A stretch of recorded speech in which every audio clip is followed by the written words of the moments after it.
அதிமுக சார்பா மூத்த தலைவர்கள்லாம் கலந்துக்கிட்டாங்க. திமுக இன்னைக்கு காலையிலேருந்து கடுமையாக வைக்கிற விமர்சனம், அந்த மாநாட்டில் அண்ணாவாகட்டும், பெரியாரை பற்றியெல்லாம் கடுமையான விமர்சனங்களை வைக்கிறாங்க. தலைவர்கள் உட்காந்து வேடிக்கை பார்த்துட்டு இருக்காங்க. என்ன கூட்டணி இது? இதுதான் உங்க கூட்டணி கட்சி. இது கூட கண்டிக்க மாட்டீங்களா? இவ்வளோ அடிமையாக போயிட்டீங்களா? எனக்கு தெரிஞ்சு அவ்வளோ அண்ணா அவர்கள் அவ்வளோ யாரும் ஒன்றும் தப்பெல்லாம் பேசலை. நீங்கள் அது சீண்டி விட பார்க்குறாங்க, கொம்பு சீ விடுங்க, எவ்வளோன்னா போடுங்க. அங்கே இருந்த எல்லாருமே வந்து பார்த்தாங்க. அவங்க அதிமுகவும் திமுகவுக்கும் வித்தியாசம் தான். அதிமுக ஆன்மீகத்தை ஏற்றுக்கொண்ட கட்சி. திமுக வெளியில் ஏமாத்துறதுக்காக ஆன்மீகத்தை ஏற்றுக்கிட்ட மாதிரி ஒன்றே குலம் ஒருவன தேவன் வரு. ஆனால் எனக்கு கடவுள் இல்லைன்னா என் நெத்தியில் நான் ரெட் லைட் எரியுதுன்னு வரு. அது இல்லை. அதிமுக பொறுத்த வரைக்கும் அவங்க விபூதி வச்சுக்கிட்டு கோயிலுக்கு போயிட்டு அந்த அம்மையாராகட்டும் எம்ஜிஆர் ஆகட்டும் அத்தனை பேரும் ஆன்மீகத்தை ஏற்றுக்கிட்ட தலைவர்கள் தான். அதனால அவங்களுக்கு அப்படிலாம் மீறிலாம் நீங்கள் அண்ணாவை திட்டிக்கலாம். அங்கே அவங்க சும்மா இன்னைக்கு ராஜேந்திர பாலாஜி பேசியிருக்காரு. நான் வந்து அது மேடை நாகரிகங்கிறதுனால அங்கே எதுவும் பேசலை, ஆனால் அப்படி நடந்திருக்க கூடாது, அது ரொம்ப தவறானதுன்னு பேசுறாரு சார். கொள்கைங்க. ராஜேந்திர பாலாஜி விட ஆன்மீகவாதி அதிமுக கொள்கையில வந்து பெரியார்ன்றது உண்மையிலே கடவுள் எதிர்ப்பு தானே அவரு. அது எதிர்ப்பு நாங்கள் எதிர்ப்பு தானே செய்வோம். அதுக்காக எல்லாமே ஏற்றுக்க முடியுமாங்க?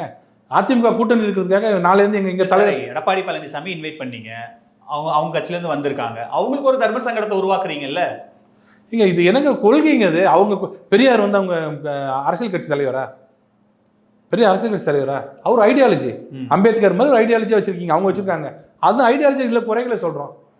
அதனால தப்பு. முருகர் மாநாட்டில் வந்து பெரியார புகழுக்காக தேர்தல் சேர்த்தி வச்சு கூட்டணிக்காக நம்ம ஒண்ணு நிறைய செட் பண்ணும் போது அதிமுக மெயின் பிளேயரா இருக்காங்கல்ல, அவங்க சங்கடத்தை உருவாக்குறீங்கல்ல. நானும் நல்லா பார்த்துட்டேங்க. எல்லா ஊடகமும் சேர்ந்து அதிமுக பிஜேபிக்குள்ள நீங்க பேசும்போது அவர் சிரிச்சாரு பார்த்தீங்களா? அவங்களதான் சிரிச்சாரு.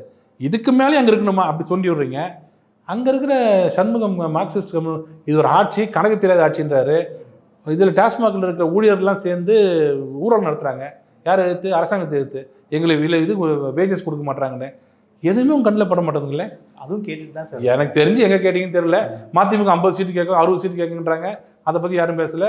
ஆட்சியிலே பங்கு கேட்போம்னு திருமாவளவன், அதெல்லாம் கூட்டணி தெரியல. அவர் அங்கே உட்காந்துட்டு நீங்க லைட்டா சிரிச்சிங்க. சிரிக்கும் போது ஒரு முகம் மாறிச்சு. நாங்க பாத்துக்கோ. வெளிப்படையா ராஜேந்திர பாலாஜி பரவாயில்ல இல்ல அப்படி வருத்தப்படுறாரா? நாங்க பேசிக்கோ.